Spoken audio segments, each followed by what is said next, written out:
You know that scene in a movie, a character stumbles into the bathroom, they look in the mirror, they lean down to splash water on their face, and when they look back up, I don't even have to finish it. You know exactly where I'm going with this. It used to be scary, now it's a cliche. We've all seen it before. We know it's coming. There will be a second person in the reflection, a monster, a ghost, or whatever. And because of that, the scare loses its punch. It's predictable, it's overdone. And that's the theme of this video. Everything is derivative, and yet somehow that's not the problem. The real issue is when derivative becomes lazy, when writers assume repeating something familiar is the same thing as telling a story. And to explore that, let's talk about one of the most fascinating, frustrating, and imaginative writers in Doctor Who, Steven Moffat. Steven Moffat is a writer of contradictions. He wrote Blink, which is widely considered one of the greatest episodes in Doctor Who history, maybe even one of the best episodes of television, period. It's a masterclass in tension, time travel, structure, and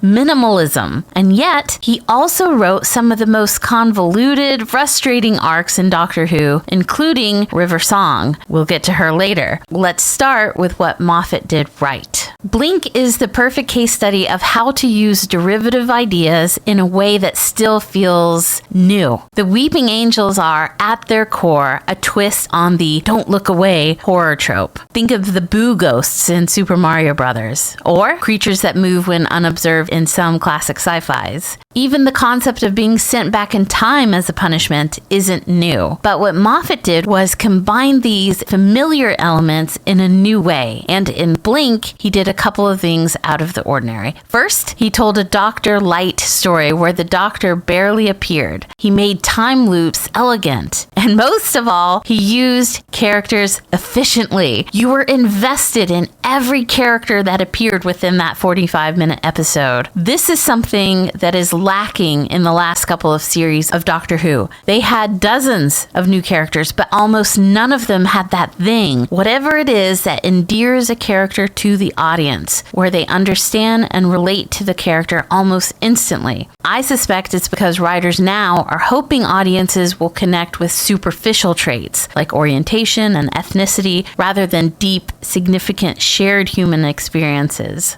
But I digress. So anyway, how does someone who wrote Blink also write something like the River Song Saga or the Amy Pond Rory duo? What happened? We're supposed to believe that Amy Pond is into Rory after watching Rory tag along like a third wheel for 1.5 seasons. And to serve as damage control, for every 50 tension-filled interactions with the Doctor, we'll manufacture a scene where Amy reminds everyone that no, she really does love Rory. He's really good looking, and he thinks I'm super cool. Sure, Jan. To me, this is what happens when writers try to force a storyline. Just step back, look at it, and ask yourself, would you buy this? Is this believable? Do you genuinely, in your heart of hearts, give a shit what happens to these people next? I think it's a crucial step that writers are skipping these days.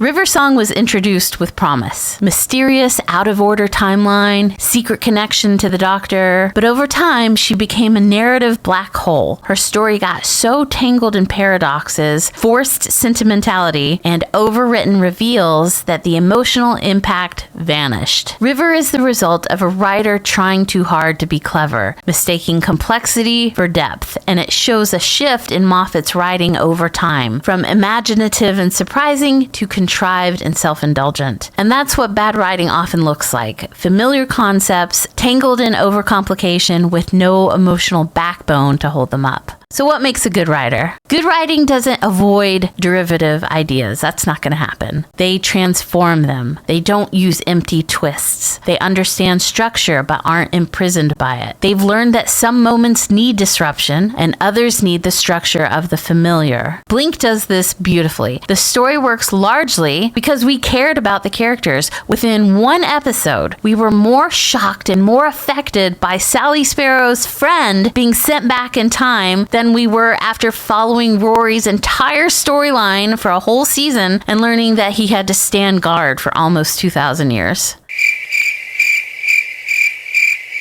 The simplicity of the plot in Blink allowed room for the audience to consider the implications of being sent back 100 or 200 years, and they let that fear and anxiety drive the rest of the story. Later stories became so convoluted that so much of the audience's attention went into just understanding the plot that there was no room to be scared, moved, or invested. They tried to recreate a vibe without understanding why it worked in the first place. They fall in love with their own cleverness, they create mystery boxes they don't know how to open, and that's how you get River Song. A lot of writers think all the good stories are taken, all the characters have been done, so they just remix what already exists and assume that's enough. But it isn't. That mindset is how you get jump scares you can time to the second, plot twists that don't twist anything, dialogue you can finish before the character does, and worse, it's how you get arcs like River Song, Amy Pond, Rory, where writers believe that more layers automatically equal more meaning. And that's the death of imagination, when you are no longer serving the story, but chasing cleverness for its own sake. Every story is built from the bones of another. That's not a weakness, that's a tradition.